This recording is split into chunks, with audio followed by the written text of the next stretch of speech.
Hi friends, welcome to my channel. இன்றைக்கி பார்த்தீங்கன்னா கத்திரிக்காய் வச்சு சாதத்துக்கும் சப்பாத்திக்கும் ஒரு அருமையான சைடிஷ் பார்க்கலாம். வீடியோ பார்க்க முன்னாடி நம்ம சேனலை புதுசாக பார்க்குறவங்க மறக்காமல் சப்ஸ்கிரைப் பண்ணிடுங்க. கூடவே ஆல் பட்டனையும் கிளிக் பண்ணிடுங்க. நம்ம இந்த சைடிஷ்க்கு முதல்ல மசாலா ரெடி பண்ணிடலாம். 2 டேபிள் ஸ்பூன் வர கொத்தமல்லி, 1 டேபிள் ஸ்பூன் சீரகம், 1/4 டீஸ்பூன் போல் மிளகு, 1/2 டேபிள் ஸ்பூன் கடலைப்பருப்பு எடுத்துக்கலாங்க.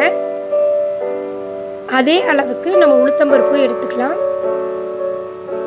நம்ம எண்ணெய் இல்லாமல் இதெல்லாம் நம்ம ட்ரை ரோஸ்ட் பண்ண போகிறோங்க. கூட பார்த்தீங்கன்னா காரத்துக்கு தேவையான காஞ்ச மிளகா நான் 3 மிளகாய் எடுத்துருக்கிறேன். ஏன்னா நம்ம மிளகு சேர்த்துருக்குறோம். காரத்துக்கு மறுபடியும் நம்ம மிளகாய்த்தூள் சேர்ப்போம். அதனால் 3 மிளகாய் கூடவே ஒரு கொத்து கருவேப்பிலை சேர்த்து ஓரளவுக்கு ட்ரை ரோஸ்ட் பண்ணி எடுத்து ஆற விட்டுடலாங்க. அதே கடாயில் ஒரு 2 டேபிள் ஸ்பூன் ஆயில் சேர்த்துக்கலாம்.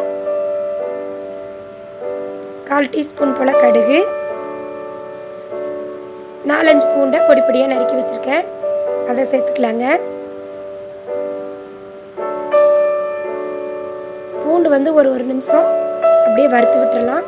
அப்போ தான் அதோடய ஃப்ளேவர் எண்ணெயில் இறங்குங்க. கூட பார்த்திங்கன்னா ஒரு பெரிய வெங்காயத்தை பொடியை நறுக்கியிருக்கேன், அதை சேர்த்துக்கலாங்க. வெங்காயம் பூண்டோட ஓரளவுக்கு வதங்கி வரட்டுங்க. பார்க்கும்போதே கண்ணாடி பதம் வந்துருச்சு.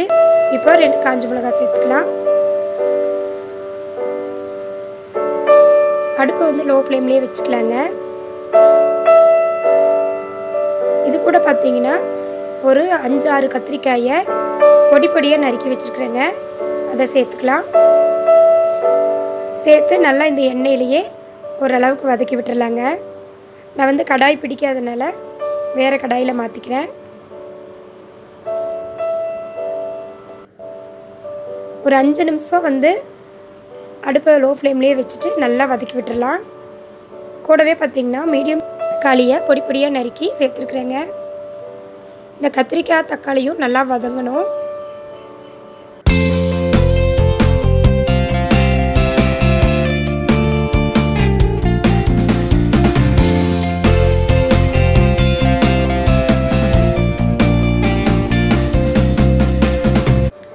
இப்போ இதுக்கு தேவையான அளவு கொஞ்சமாக உப்பு சேர்த்துக்கலாம். இந்த தக்காளி கத்திரிக்காய் வதங்குற அளவுக்கு சேர்த்தா போதுங்க.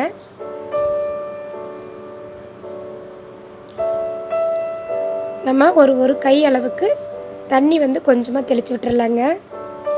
கொஞ்சம் கத்திரிக்காய் வெந்து வந்துடும். அதுக்காக தான் கொஞ்சமாக தண்ணி சேர்க்குறேங்க. ஒரு மூடி போட்டு அடுப்பு லோ ஃப்ளேம்லேயே வச்சுட்டு நம்ம ஆறிட்டுருக்கிற மசாலாவை அரைச்சிட்டு வந்துடலாங்க.